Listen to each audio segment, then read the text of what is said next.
اور کئی دفعہ مینوں فرمان لگے مینوں یار سمجھ کوئی نہیں لگتی، پتہ نہیں روزیاں چ اللہ طاقت کتوں دے چھڑدا ہے، اتنی زیادہ کام بھی زیادہ کریدا ہے تے روزہ بھی بھائی صوم التسخو میرے مصطفیٰ نے فرمایا تو روزہ رکھ، اللہ تجھے صحت عطا فرما دے گا۔ رب تعالیٰ تجھے، یہاں ہوٹل کھلے ہوئے ہیں، یہاں عجیب حالات ہیں، ہوٹل کھلے ہوئے ہیں، لوگ بہانے ڈھونڈتے پھرتے ہیں، کہتے ہیں کٹ لگ گیا تھا، ذرا تھوڑا سا خون نکل آیا، سنی پلاس لگائی ہے تو روزہ نہیں رکھا، یہ ذرا مجھے تھوڑی دقت ہو گیا تو میں نے روزہ نہیں رکھا، کھانسی لگ گئی ہے تو روزہ نہیں رکھا۔ او خدا کے بندے، روزہ تو نعمت ہے۔ اور سبحان اللہ، میرے نبی پاک نے فرمایا لِكُلِّ شَيْءٍ زَكَاةٌ وَزَكَاةُ الْجَسَدِ الصَّوْمُ، فرمایا ہر شے کی زکوٰۃ ہوتی ہے، وجود کی زکوٰۃ روزہ ہے، روزے رکھو جسم کی زکوٰۃ نکل جائے گی۔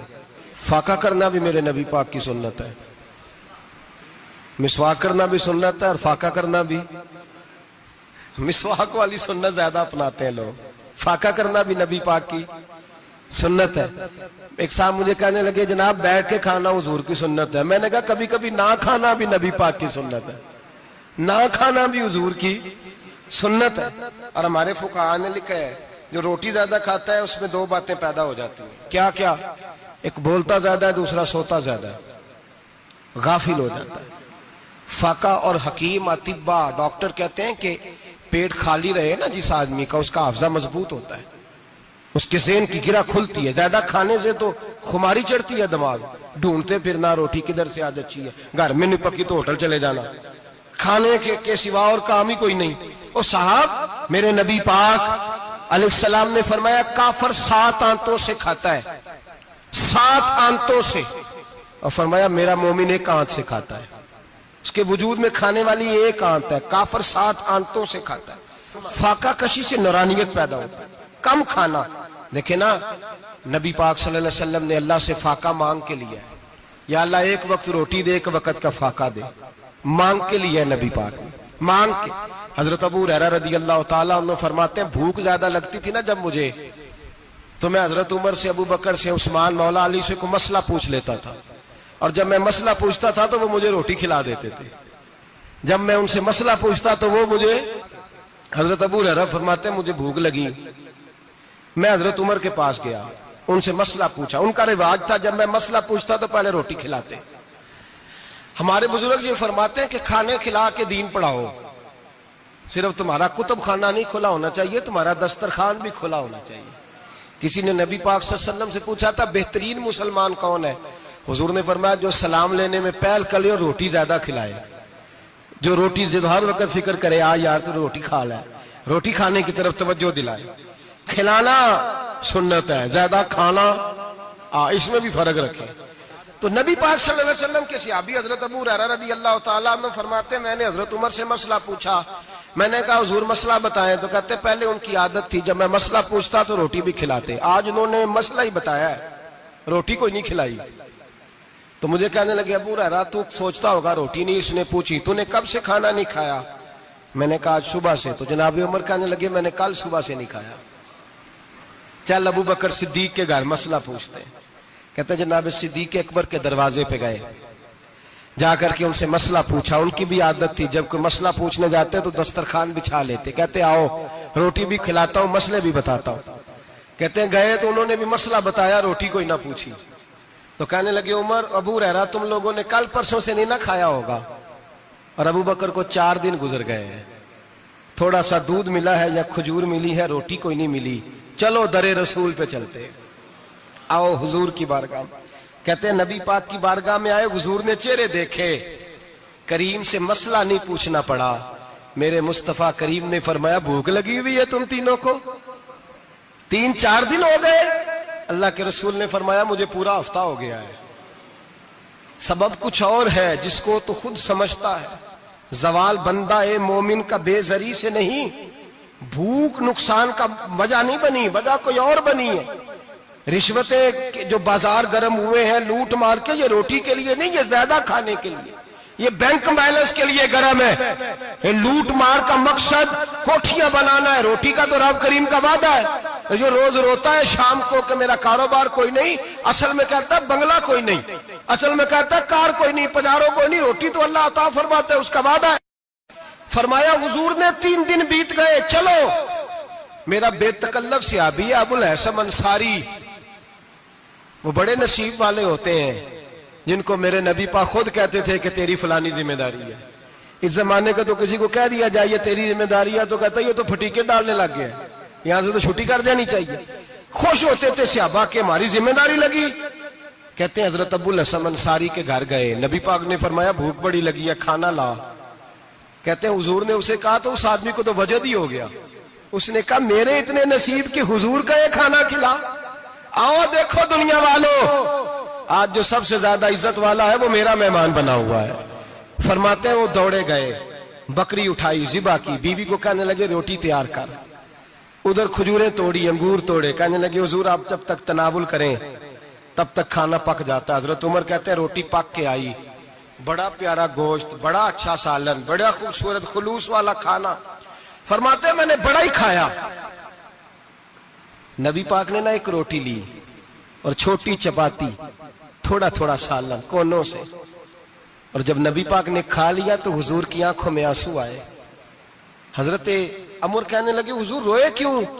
نبی پاک نے فرمایا سوچتا ہوں 7 دن کے فاقے کے بعد کھایا ہے، پر ڈرتا ہوں رب اس کا حساب پوچھے گا تو جواب کیسے دینا ہے، اس کا حساب بھی تو دینا ہے نا جو کھایا ہے۔ تو حضرت عمر فاروق کے ہاتھ میں کچھ چیز تھی، زور سے زمین پہ ماری، کہا محبوبہ 7 دن کے بعد بھی روٹی کھائے تو حساب دینا ہے؟ نبی پاک فرمانے لگے عمر وہ مالک ہے نا، تو جب دیتا ہے تو حساب نہیں لے سکتا، حساب تو دینا ہے، حساب تو دینا ہے، تیاری رکھو۔ صحابہ کرام فرماتے ہم نے ارادہ کیا کہ آج کے بعد ہم پھر فاقے کریں گے، کم کھائیں گے، اس لیے کہ حساب دینا ہے۔ میرے بھائی وہ فاقہ کشی کرتے تھے، ڈرتے تھے۔ یہاں تو لوگ کھا کے بیمار ہیں، کھاتے جا رہے ہیں، سوتے جا رہے ہیں، کھاتے جا رہے ہیں، سوتے جا رہے ہیں۔ یہ بھی وقت آئے گا رمضان شریف کا، سویرے درس پہ آؤ کہتے نیند بڑی آتی ہے، سویرے 2 سپارے پڑھ کے سویا کرو کہتے صاحب نیند بڑی آتی ہے، فجر کے بعد یہ تو وقت ہوتا ہے اللہ اللہ کرنے کا، سحری کا، کھاتے جا رہے ہیں، سوتے۔ لوگ جماعت سے نماز نہیں پڑھتے سو جاتے، جماعت کا ثواب چھوڑ کے سو جائیں گے۔ بھائی رمضان مبارک میں فاقہ کشی کی ٹریننگ ہوتی ہے، فاقہ کشی کی تربیت لے، رمضان میں روکے اپنے آپ کو، تربیت ہوگی۔ اور ہمارے صوفیاء فرماتے ہیں جو زیادہ کھاتا ہے اس کا نفس اس کو زیادہ پہ مائل کرتا ہے، خواہشات نفس پیدا ہوتی ہیں۔ میرے نبی پاک علیہ السلام نے جوانوں کو حکم دیا ہے یا معاشر الشباب، او جوانوں، یا رسول اللہ کیا حکم ہے؟ فرمایا یا نکاح کر لو اگر طاقت ہے، نہیں طاقت تو روزے رکھو۔ حضور روزے سے کیا ہوگا؟ فرمایا تمہارا نفس کچلا جائے گا، شیطان وسوسہ اندوزی نہیں کرے گا۔ آج نوجوان بڑھ بڑھ کے کھاتا ہے، بہت زیادہ کھاتا ہے، کبھی اس ہوٹل سے کھاتا ہے، کبھی اس ہوٹل سے کھاتا ہے۔ اتنا زیادہ کھائیں گے تو نفسانی قوتیں اچھل کر کے آئیں گی، مشکل ہو جائے گا۔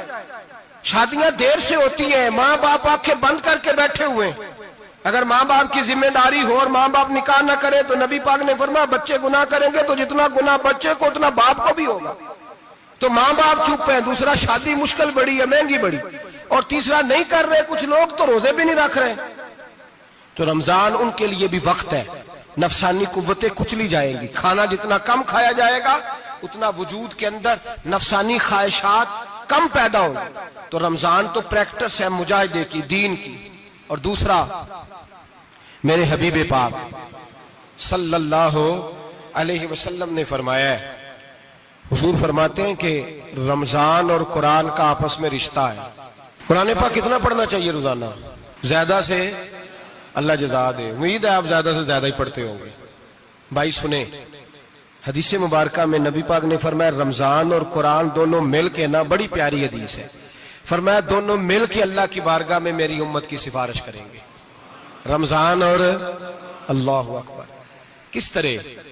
نبی پاک فرماتے ہیں رمضان کہے گا اے اللہ دن کے وقت میں نے اسے تیری رضا کے لیے کھانے پینے سے باز رکھا، اور قرآن کہے گا یا اللہ رات کو تیری رضا کے لیے کھڑا ہو کے یہ قرآن سنتا تھا۔ رمضان اور قرآن دونوں سفارش کریں گے۔ ہم نا بڑا کچھ پڑھتے ہیں، سنتے ہیں، سیکھتے ہیں، اب یقین کریں یہ کھاتے بھائی کا بھائی سے اختلاف ہو جانا تو وہ 30 سال پرانے کھاتے کھول کے لے آتا ہے، ساری رات ڈھونڈتا ہے کہ میرے پیسے کہاں سے نکلتے ہیں، پڑھ لیتا ہے۔ قرآن پاک کی باری آتی ہے تو نہیں پڑھتے قرآن پاک۔ ابا جی کا ختم ہوتا ہے تو مانگتے پھرتے ہیں، کہتے ہیں 2 قرآن پاک 10 قرآن پاک۔ یہ باتیں بتانی نہیں چاہیے، کرنی نہیں چاہیے، لیکن چونکہ تربیت کے لیے بیٹھا ہوں تو کر دیتا ہوں۔ میرے شاگردوں سے پوچھیں، یہاں مدرسہ ہے الحمدللہ، درجنوں طلباء ہیں، اساتذہ ہیں، میرے پیر بھائی ہیں، اور میرا یہ دعویٰ ہے کہ شاید کوئی کسی سے اتنا پیار کرتا ہو جتنے میرے شاگرد اور مرید مجھ سے کرتے ہیں، لیکن میں نے کبھی کسی سے نہیں کہا کہ ذرا سورت فاتحہ پڑھ کے دینا، میں نے اپنے ابا جی کو ثواب دینا ہے۔ پوچھ لیں کسی سے، کسی سے نہیں کبھی کہا، کبھی نہیں میں نے کہا کہ ذرا مجھے تھوڑا سا قرآن پڑھ دیں۔ میں اس کو ناجائز نہیں کہتا، پڑھوانا چاہیے، لیکن میں اپنے والدین کے لیے کبھی سوال نہیں کرتا کہ مجھے ذرا پڑھ کے دو، میں نے بخشنا ہے، اس لیے کہ میں نے ذاتی طور پہ روٹین بنائی ہے۔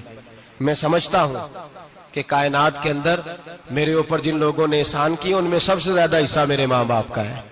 میں سمجھتا ہوں اس بات، کتنا نالائق ہوں میں کہ میں 1 مہینے میں ایک قرآن پاک بھی پڑھ کے ان کی روح کو احسان نہیں کر سکتا۔ میرا یہ طریقہ ہے ذاتی، میں قدغن نہیں لگاتا، میرا ذاتی طریقہ یہ، الحمد سے شروع کرو اور 2 سورتیں چھوڑ کے قرآن پاک ختم کر دو آخری، اور پھر فلق اور ناس صورتیں ساتھ لے جاؤ۔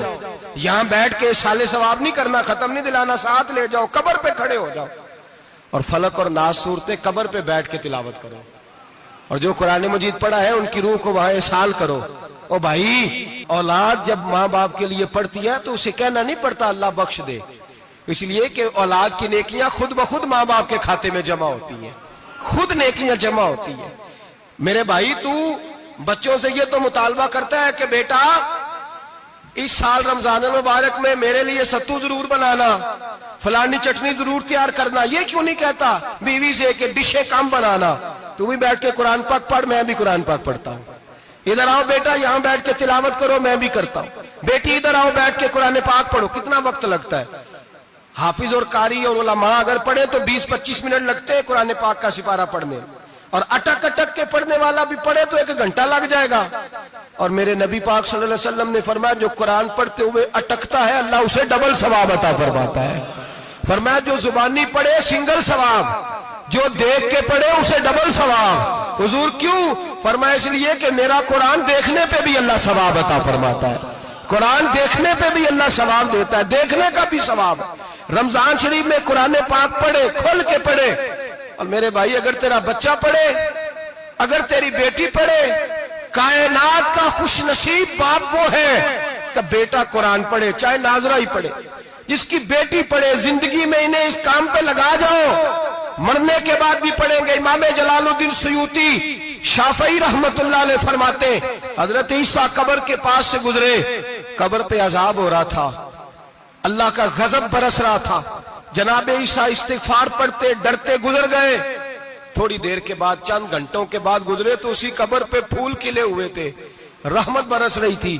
حضرت عیسیٰ علیہ السلام عرض کرنے لگے مولا تو بے نیاز ہے، میری طاقت نہیں تیرے کاموں میں بولنے کی، پر ابھی تو یہاں عذاب ہو رہا تھا، ابھی رحمت برس رہی ہے۔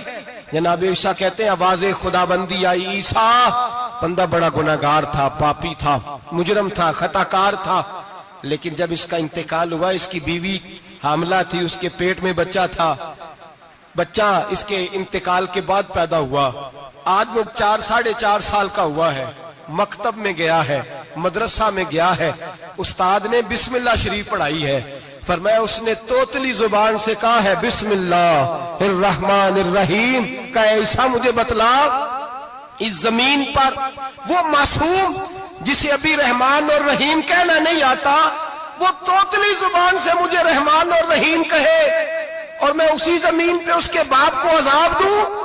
فرمایا اس نے ایک بار رحمان اور رحیم کہا ہے، میں نے اس کی باپ کی قبر کو نور سے معمور فرما دیا ہے، نور سے بھر دی ہے قبر، برکت سے بھر دی ہے۔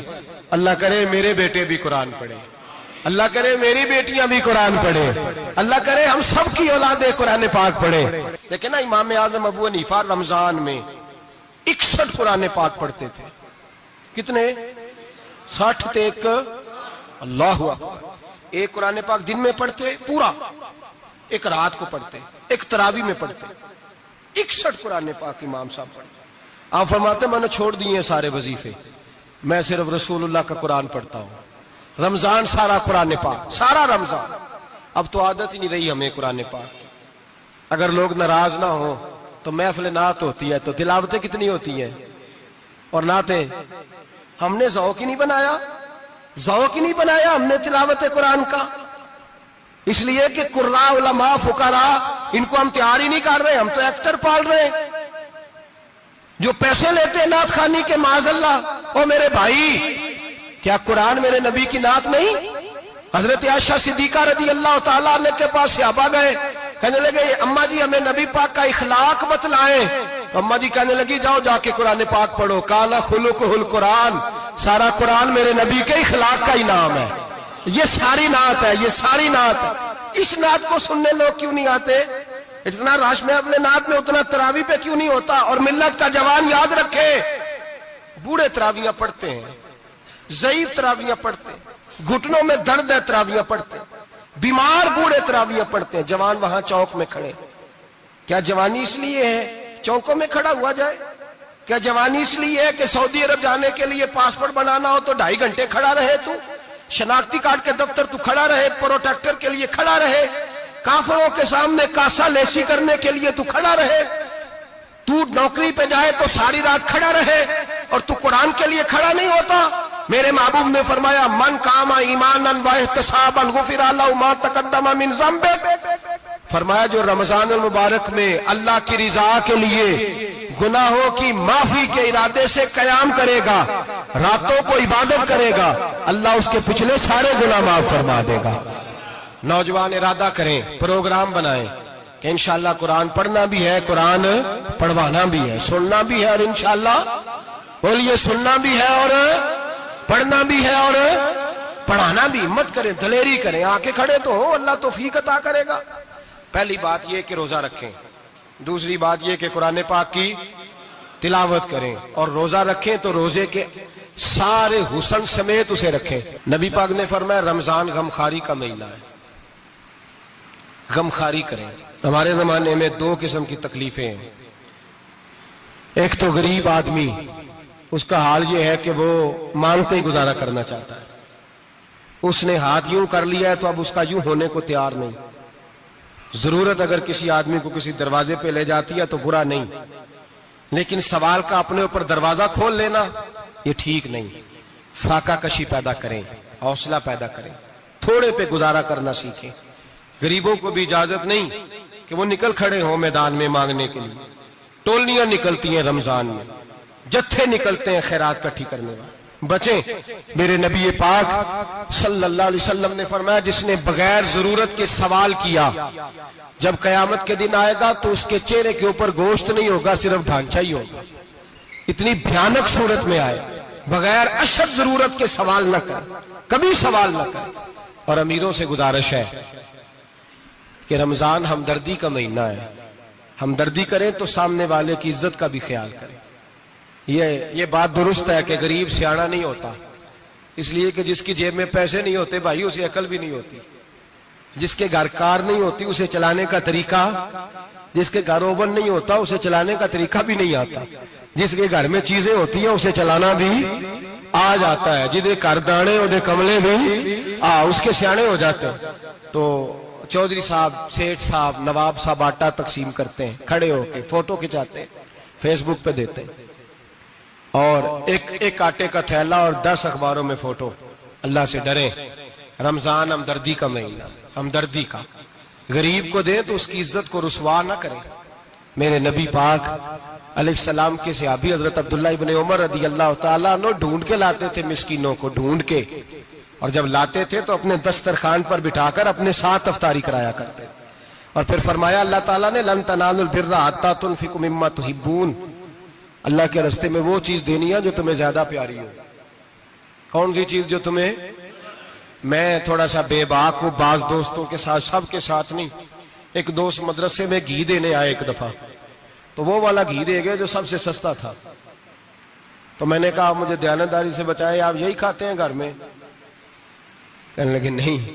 تو میں نے کہا پھر ہم نے بچے مارنے کے لیے تو نہیں نہ رکھے ہوئے, کیا وہ والا گھی اللہ کے راستے میں پیاری چیز دے رہی ہے نا, اس لیے گلے گلے نوٹ لوگ مسجد کے گلے میں ڈال جاتے ہیں, پھٹے ہوئے ڈال جاتے ہیں, کہتے ہیں جوڑ لیں گے مولوی صاحب.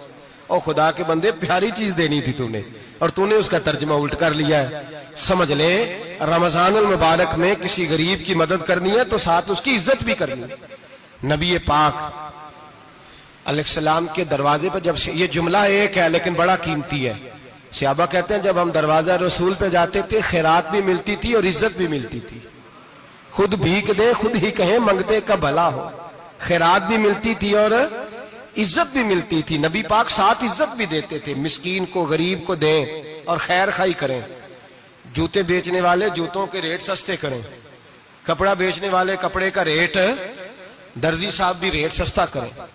دکاندار بھی چیزوں کا ریٹ, حکیم صاحب پیسے کم لیں, ڈاکٹر پیسے کم کریں, حکومت نرخوں میں کمی کرے اور یہ کام اجتماعی طور پہ کریں. میرے نبی پاک نے فرمایا رمضان غمخواری کا مہینہ ہے, اس میں غمخواری کرنی ہے, دوسرے کا خیال کریں, اظہار کریں, قربانی کریں. یہاں ہر چیز کا ریٹ بڑھ جاتا ہے رمضان شریف میں. ہر آدمی کہتا ہے میرا سیزن آ گیا ہے, توجہ بڑھائیں, خیال کریں, غمخواری کا مہینہ ہے. اور پھر آپ لوگوں سے یہ بھی گزارش ہے کہ رمضان المبارک کا جب مہینہ آئے تو جس آدمی کے ساتھ نیکی کرنی ہے وقت پہ کریں. کسی غریب کو پیسے دینے ہیں, کپڑے دینے ہیں تو یکم رمضان کو دیں. میں اکثر دوستوں سے پوچھتا ہوں, میں کہتا ہوں قاری صاحب نو جوڑا کدو دیندے ہو؟ کہندے 27ویں والے دن. میں کہ مینوں لگ گئی سمجھ, تہاڈی سازش ہے کدھر سواں کے پا نہ لوے. ایویں مولوی چودھری صاحب دے نال دے کپڑے پا لے تے کتنے لکھیا ہے اینوں دینا ہے 27ویں. تسی دسو 27ویں والے دن کو درزی سی کے دیندا ہے, انہوں 3 گنا بھی پیسے دئیے تو کہندا جڑے باقی نے انہاں دے نہیں بٹن پہ لگ دے میرے کولوں, کتھوں جوڑا سی کے. تو کس دن دیتے ہو قاری صاحب کو؟ کیا مقصد ہے؟ پہننے کے لیے دے رہے ہو یا اس لیے دے رہے ہو کہ نہ پہن سکے؟ تو بھائی آپ جب کسی کو کوئی چیز دیں گے تو کب دیں گے؟ جب وہ استعمال کر سکے. غریب کو لوگ فطرانہ دینے جاتے ہیں عید سے 1 دن پہلے, تو کیا کرے گا اس کا؟ وہ نہ تو کپڑے خرید سکا نہ روٹی لا سکا. بلکہ میرے حضرت صاحب فرماتے ہیں رمضان سے پہلے دے دو. رمضان کی نیت کر کے رمضان سے 1-2 دن پہلے دے دو, اللہ رمضان جتنا ثواب ہی عطا فرمائے گا. رمضان سے پہلے دو جس کو کچھ ہے دن, قبل از وقت تیاری کرو. اور میرے قبلہ صاحب فرمایا کرتے اپنے کپڑے بعد میں, غریب کے بچوں کے کپڑے پہلے, اپنے گھر کی ضروریات بعد میں, غریبوں کی ضروریات. اس لیے کہ اللہ پاک نے ان کا رزق بھی ہمارے گھر بھیج دیا. ہماری ڈیوٹی لگائی ہے کہ تم نے بانٹنا, بانٹنے والے بنو. اور یہ ذہن بنائے کہ پتہ نہیں کس کا حصہ تھا جو اللہ نے میرے گھر بھیجا. یہ ذہن بنا کے بانٹ. اور جس کو دینے جائیں, ہاں آپ کو اجازت ہے تھوڑا بہت پتہ کرنے کی, لیکن تھوڑا بہت تفتیش کرنے کی اجازت, بال کی کھال اتارنے کی اجازت. میں نے دیکھا ہے لوگ غریبوں کا انٹرویو لیتے ہیں, تیرا تو فلانا کمانے والا نہیں, تیرا تو فلاں بچہ. او بھائی بہت سارے غریب ایسے ہیں, بڑے ہیں جو کمانے کی کوشش کرتے ہیں لیکن ان کا سبب نہیں بنتا. ہاں ہے ایسے لوگ جو سعودی عرب چلے گئے ہیں, کہتے ہیں تیرا تو فلاں باہر نہیں گیا. ہے گیا ہے, لیکن سارے سعودی عرب جانے والے بھی مال کمانے کی طاقت نہیں رکھتے. کئی وہاں بھی بیٹھ کے بیچارے قرضوں میں الجھے ہوئے ہیں, وہاں والوں کے ظلم کا شکار ہیں, بہت ساری آزمائشوں میں. تو تفتیش کرتا ہے. میرے امام شافعی کا ایک جملہ اگر آپ کو یاد رہ گیا تو بات بن جائے گی. امام شافعی رحمت اللہ, بلکہ حضرت غوث اعظم جیلانی کے پاس وہ بات آپ کو زیادہ فائدہ دے گی. حضرت غوث اعظم جیلانی کو ان کا ایک مرید سمجھانے لگ گیا, کہنے لگا حضرت جی آپ سب کو ہی دیتے رہتے ہیں, ہر بندہ مستحق نہیں ہوتا, ذرا ٹٹول کے دیا کریں. تو غوث اعظم جیلانی فرمانے لگے بھائی مجھے تو لگتا ہے تو بھی ان چیزوں کا مستحق نہیں تھا جو اللہ نے تجھے عطا کر دی ہے. پہلے تو بتا تو مستحق تھا, تجھے اپنی حیثیت اوقات کا پتہ ہے جو اللہ نے تجھے دے دی ہے؟ طاقت تھی, کوالٹی تھی, تیرے اندر وہ صلاحیت تھی. رب نے تو نہیں تیری تفتیش کی کہ تو قابل ہے کہ نہیں, تو اللہ کے بندوں کی تفتیش کرتا پڑتا ہے. امام شافعی فرمایا کرتے, امام شافعی فرماتے رب تجھے پرکھ کے نہیں دیتا, ٹٹول کے نہیں دیتا, رسوا کر کے نہیں دیتا. تو غریبوں کے ساتھ یہ سارا ظلم کیوں کرتا ہے؟ بس پتہ چل گیا وہ ضرورت مند ہے تو دے. اس لیے کہ اجر تجھے غریب نے نہیں دینا, اجر اللہ نے دینا ہے. اور اللہ اجر عمل پہ نہیں دیتا, اللہ تو نیت پہ اجر عطا فرماتا ہے. تو نیت دیکھ تیری کس طرح کی. تو میرے بھائی غریب کو دیں, قبل از وقت دیں. رمضان مبارک میں چوتھا کام, بات آخری اور چوتھا کام سنیں. رمضان میں دین سیکھیں. شیطان قید ہوتا ہے زیادہ سے زیادہ, اور جب آدمیوں کا پیٹ خالی ہوتا ہے نا تو ذہن جو ہوتا ہے نا وہ بھی اس کا فریش ہوتا ہے. اس میں کوشش کریں دین سیکھنے کی۔ میرے نبی کریم صلی اللہ علیہ وسلم نے اس دین کو علم کا دین قرار دیا ہے، شعور کا دین قرار دیا ہے، فہم کا دین قرار دیا ہے۔ نبی پاک صلی اللہ علیہ وسلم نے فرمایا ایک عبادت کرنے والا عشاء کے بعد کھڑا ہو اور فجر تک نماز پڑھتا رہے، ایک عالم دین عشاء پڑھ کے سو جائے اٹھ کے فجر پڑھ لے تو وہ 70 عبادت کرنے والوں کا درجہ زیادہ نہیں، عالم کا درجہ پھر بھی زیادہ ہے، اس عالم دین کا درجہ زیادہ ہے، اس لیے کہ وہ لوگوں کو آگاہی دیتا ہے، شعور بخشتا ہے۔ یہ دین جو ہے یہ، اور نبی پاک صلی اللہ علیہ وسلم نے فرمایا عبادت کرنے والے پر عالم کا درجہ اتنا ہی زیادہ ہے جتنا میرا درجہ اپنے غلاموں پر زیادہ ہے۔ عالم کو حضور نے اتنا بڑا مقام دیا، دین سیکھیں، شعور حاصل کریں، یہ فقاہت کا دین ہے، شعور حاصل کرنے کا دین ہے۔ اور نبی پاک صلی اللہ علیہ وسلم نے فرمایا دین کی ایک بات سیکھ لینا 1000 نفل پڑھنے سے زیادہ درجہ رکھتی ہے، دین کی ایک بات سیکھ لینا 1000 جنازے میں شرکت سے زیادہ درجہ رکھتی، دین کی ایک بات سیکھ لینا، میرے نبی پاک صلی اللہ تعالی علیہ وسلم ارشاد فرماتے 1000 مریض کی عیادت کرنے سے زیادہ درجہ رکھتی۔ فرمایا جس نے رات کے ایک لمحے میں دین کی ایک بات سیکھی اللہ اسے ساری رات عبادت کرنے سے زیادہ ثواب عطا فرمائے گا۔ میرے اسا فرمایا کرتے جب سیکھنے والے کو یہ ثواب ملے گا تو بتائیے سکھانے والے کو کتنا ثواب ملے، اسے اللہ کتنا درد۔ رمضان آ رہا ہے، شیطان قید ہے، دین پھیلانے کی کوشش کریں، جد و جہد کریں۔ بڑی نیند آتی ہے فجر پڑھ کے، لیکن اگر کسی کا ارادہ بن جائے کہ دین سیکھنا بھی ہے اور دین بچوں کو، تو پھر کوئی نیند غلبہ۔ ایک مثال ایک عالم نے سمجھائی، کوئی بزرگ تھے درویش عالم، ان کے پاس ایک عورت آئی، کہنے لگی میں بچوں کو سویرے بڑا جگاتی ہوں، بچے جاگتے نہیں نماز کے لیے۔ بڑا عجیب جواب دیا بزرگوں نے، درویش نے، عالم نے، کہنے لگے بی بی کیوں نہیں جاگتے، جگایا کر، بیدار کیا کر، اٹھایا کر۔ کہنے لگی بڑی جدوجہد کرتی ہوں، اٹھتے نہیں، بیدار نہیں ہوتے۔ اللہ والے تھے نا۔ کہنے لگے یہ بتا اگر اس کمرے میں آگ لگ جائے تو پھر بچوں کو کیسے بیدار کرے گی، آگ سے بچانے کے لیے کیا کرے گی؟ پھر تو بالوں سے پکڑ بھی گھسیٹنا پڑا تو گھسیٹ کے کمرے سے لاؤں گی، پھر تو چوٹیں لگتی ہیں تو لگ جائیں، پھر میں پرواہ نہیں کروں گی۔ آپ فرمانے لگے یوں سمجھ لے جہنم کی آگ جل رہی ہے، اگر تیرے بچے نے نماز نہ پڑھی تو آگ لگ جائے گی، اگر اس نے عبادت نہ کی تو اسے آگ، اب جیسے بھی تجھے اٹھانا پڑتا ہے اٹھا گھسیٹ کے باہر لا، لیکن اس کی نماز قضا۔ نیند بڑی آ رہی ہے سویرے، لیکن اگر دین نہ سیکھا تو مشکل ہو جائے گی۔ جیسے بھی اپنے آپ کو جگانا چاہیے، ہمت کرنی چاہیے، دلیری کرنی چاہیے۔ ہمیشہ مدحت خیر الانام میں گزرے، دعا ہے یہ عمر درود و سلام میں گزرے۔ آخر دعوانا